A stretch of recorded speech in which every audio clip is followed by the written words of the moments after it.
The 2021 Major League Baseball draft is completed. In today's video, I'm going to talk about the winners and losers, in my opinion, of the 2021 Major League Baseball draft.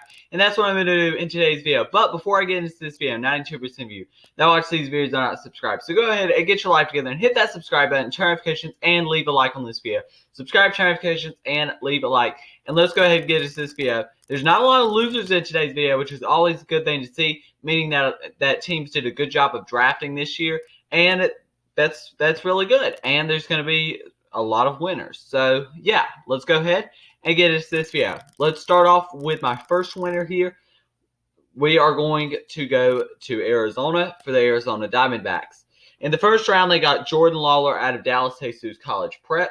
A shortstop. This is great value here, getting him at number 6 overall. He kind of compares to me like a Key Brian Hayes, but a shortstop type player. He's getting a lot of Carlos Correa comparisons as well. And Jordan Lawler at the number 6 overall pick, when this guy could have went top 2 and was projected to go top 3 at least at the worst, he went number 6 overall to them. And we kind of saw this towards closer to the draft, that he might fall to number 6 to the Arizona Diamondbacks.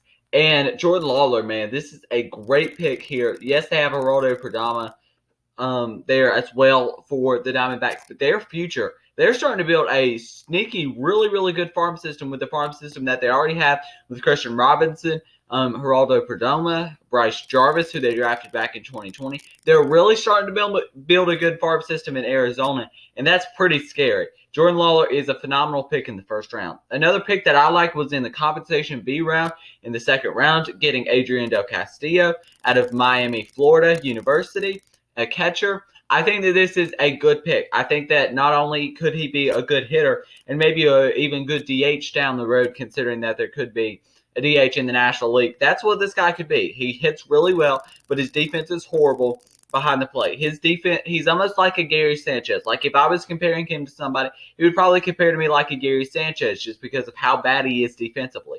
But as far as his offense goes, he's got a lot of power there, and he's a very good hitter. He might turn into a DH with this Arizona team, but still, I like that pick a lot, especially if he can develop himself defensively as well.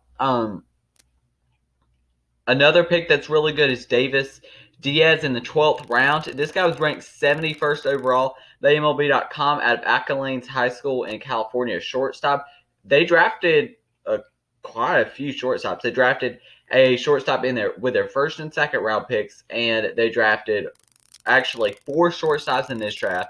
They drafted Channy Ortiz in the 14th round. They drafted Drake Verdano in the 17th round out of IMG Academy in Florida, which was a pretty good pick too. He was ranked 164 on MLB.com and went with the 498th pick of the draft here. So that's a good pick as well. And I don't agree with going in the second round, going with a Ryan Bliss. I mean, I think it's just because of him being a shortstop there. I don't really agree with drafting a shortstop both in the first and second round in this draft. But I like the picks a lot for Arizona here. They had a very, very good draft, in my opinion. I like this draft quite a bit by Arizona. Next winner, in my opinion, I'm going to go to Pennsylvania. Now, there's 2 Pennsylvania teams, obviously, but the first winner out of Pennsylvania, I am going to go with the Philadelphia Phillies. And this sucks to say as a Braves fan. But Andrew Painter in the first round is a great pick out of Calvary Christian Academy in Florida.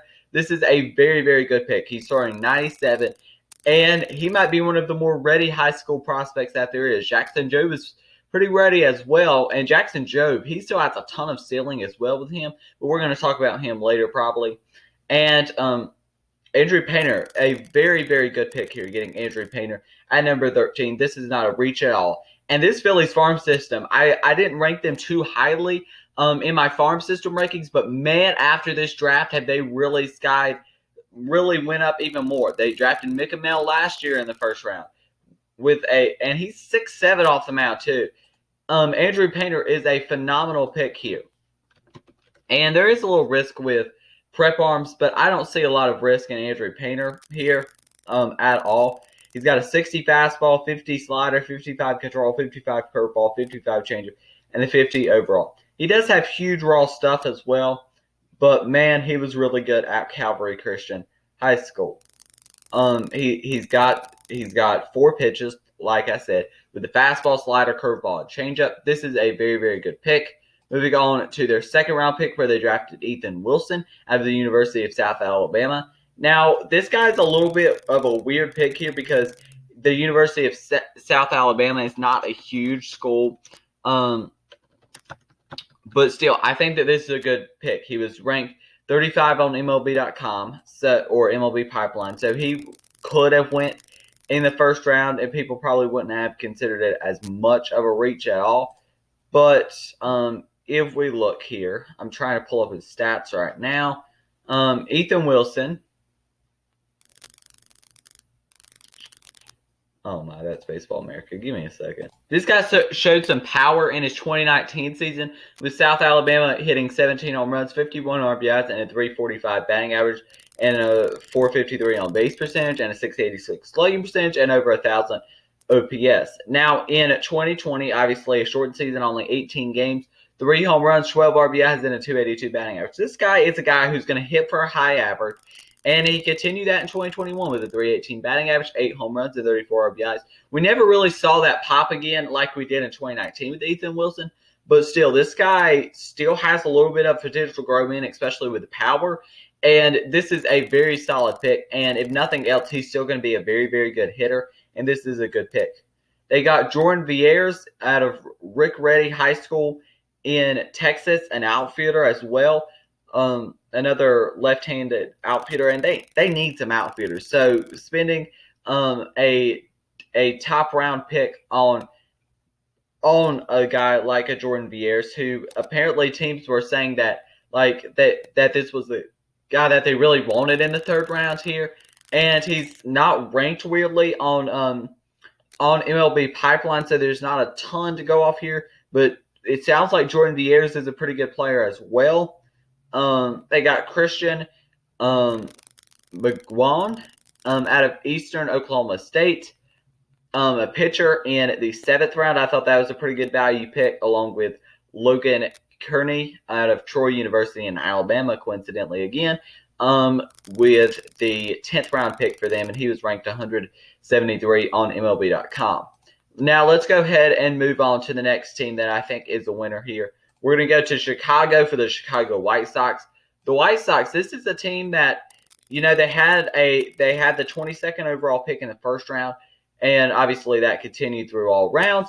But for the White Sox here, they got some good value picks. Colson Montgomery in the first round. Yes, this guy, he had some top 10 hype. Like, this guy could have easily went in the top 10.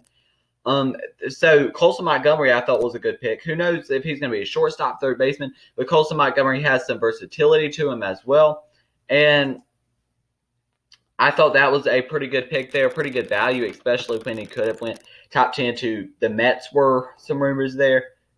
But yeah, he's a good hitter, got a good arm, good power, and good fielding as well for Colson Montgomery.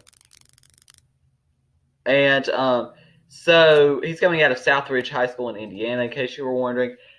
But another guy that the Chicago White Sox got in the second round was Wes Kath, a third baseman out of Desert Mountain High School in Arizona. This guy was ranked 34 on MLB.com.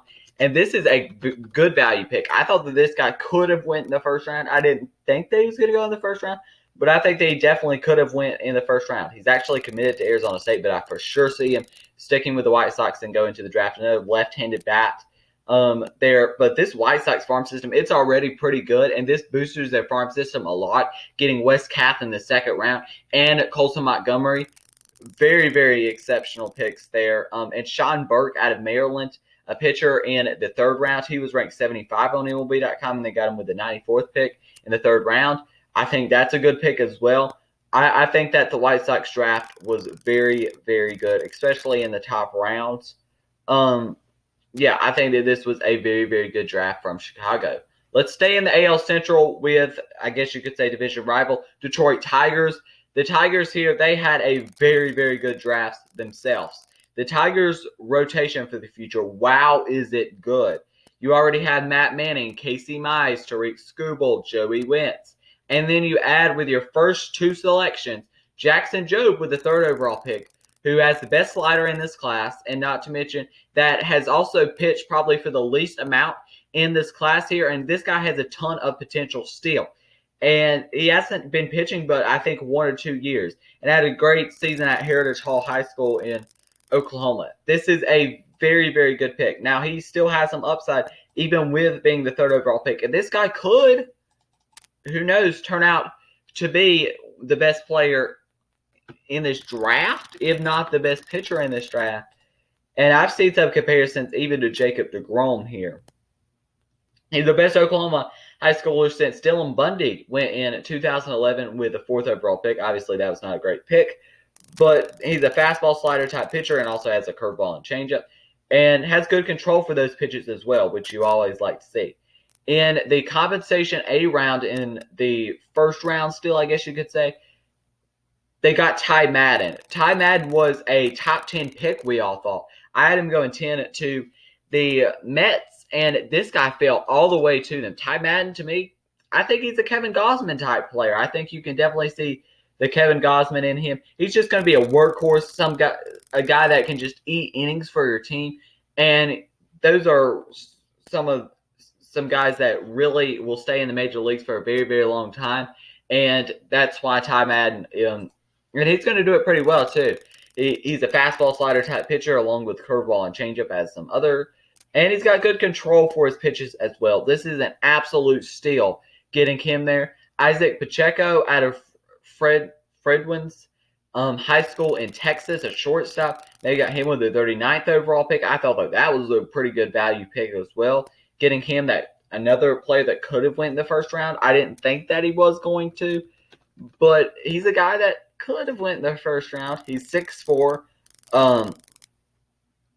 and he's got a good arm there, and that's why he's a third baseman, obviously. And he's got good power along with good hit tool, and a good field tool as well. And Pacheco, they say, have a lot of similarities to first rounder here with the 11th overall pick, Brady House, out of Window Barrow High School in Georgia. So, yeah, I like the Tigers draft, not only up top, but I think their picks towards the back were pretty decent as well. Obviously, there's not a ton that you can say on those guys just because, like, they're not, I mean, you can't really find, like, a lot of video on them or anything. But next up here we have the Pittsburgh Pirates. The Pirates had the number 1 overall pick. I think they got a very, very good pick with Henry Davis out of Louisville. That was a very, very good pick. Not to mention that their later picks were good as well. They got him with the first overall pick. This guy is very, very good. Doesn't strike out a lot.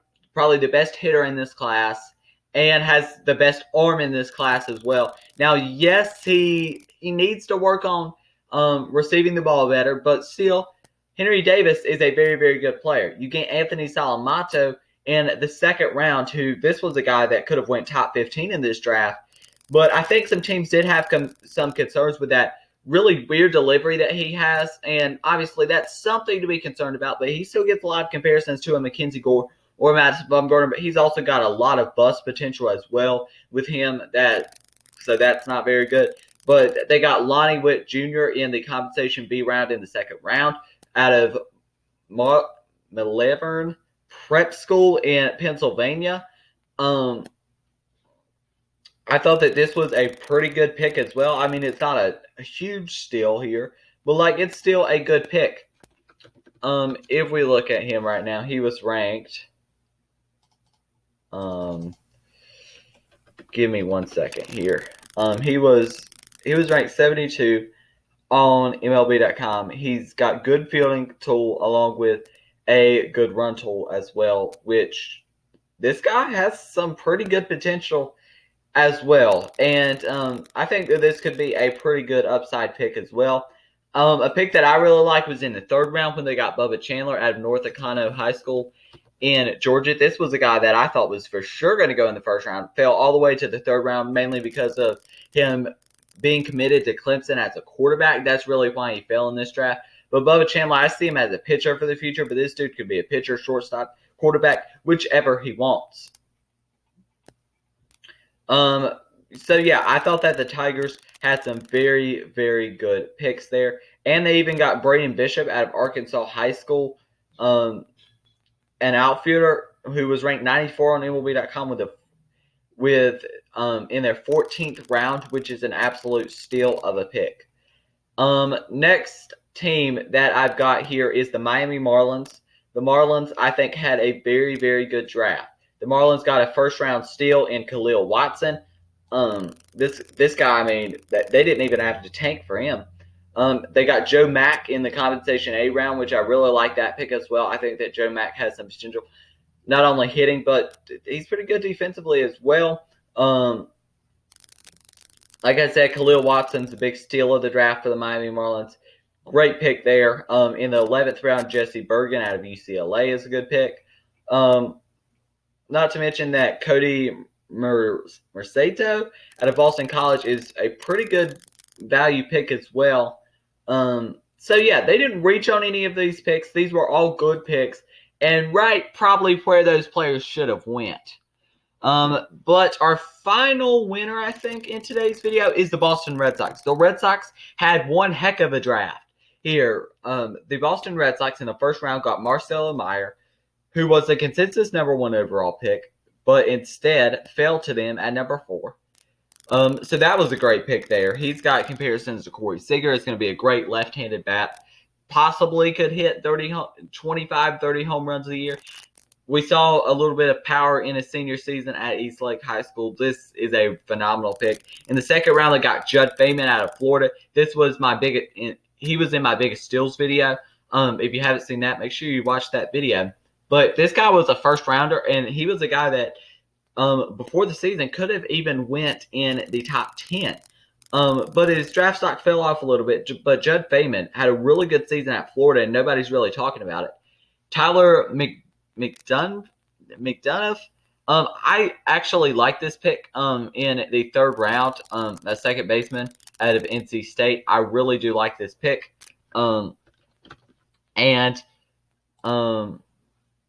He could be an outfielder too. This guy's very versatile. He can play just about anywhere. And he was a catcher actually at his high school in Moeller High School in Cincinnati. And other Hall of Famers have went there, including Hall of Famers Ken Griffey Jr. and Barry Larkin have went to that same school, which, I mean, if you went to the same school as those, they've got some pretty good development team over there. Nathan Hickey in the 5th round is not a very good pick at all. I don't like that pick at all. But still, like, you can't make all great picks. But overall, their draft was really, really good. Let's go ahead and get into the losers here.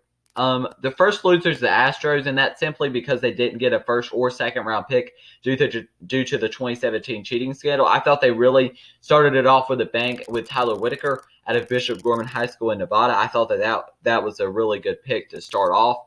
But besides that, I mean, they didn't have any great picks, and plus they haven't got a first or second round pick the last 2 years, which is really going to hurt their future here, and that's going to be a big determining factor in their future. So that's why they're a loser. It's not because of their total draft. It's mainly because they didn't get a first nor second round pick.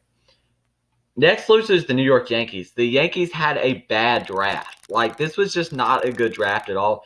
I see all of their top picks as reaches, especially in the first round. Trey Sweeney out of Eastern Illinois, a shortstop. That's a huge reach. He's seen to be as one of the biggest reaches in the draft. Brendan Beck out of Stanford, not a good pick either. Brock Selvage out of Hamilton High School in Arizona is a reach. Cooper Bowman, a second baseman out of Louisville, another reach. Trey Sweeney had a good season at Eastern Illinois, but this guy is not a top 20 pick in this draft. This guy was ranked 55. I think that he was a sleeper of this draft, but this guy, I don't know that he's first round. I don't think he is at all. Brendan Beck out of Stanford. They drafted him with the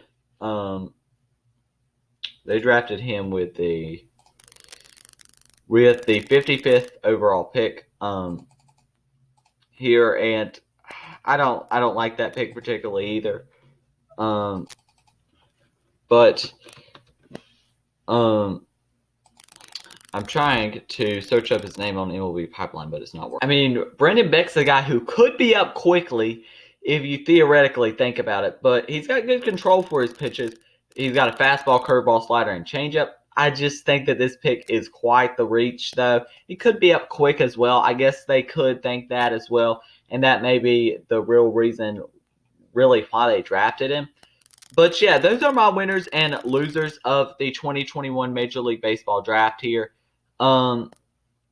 Yeah, so there's only 2 losers in this draft, which is always a good thing to see. It means that teams did a pretty good job of drafting the right player, and that's always good to see here. So my winners are the Pittsburgh Pirates, Arizona Diamondbacks, Miami Marlins, Boston Red Sox, Chicago White Sox, Detroit Tigers, Philadelphia Phillies, and my losers are the Yankees and the Astros.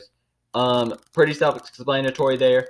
So yeah, those are my winners and losers of the 2021 Major League Baseball Draft. If you enjoyed this video, make sure you leave a like, subscribe, and turn notifications because, like I said, 92% of you that watch these videos are not subscribed. So go ahead and get your life together. Hit that subscribe button, turn notifications, and leave a like. Thank you for watching, and peace.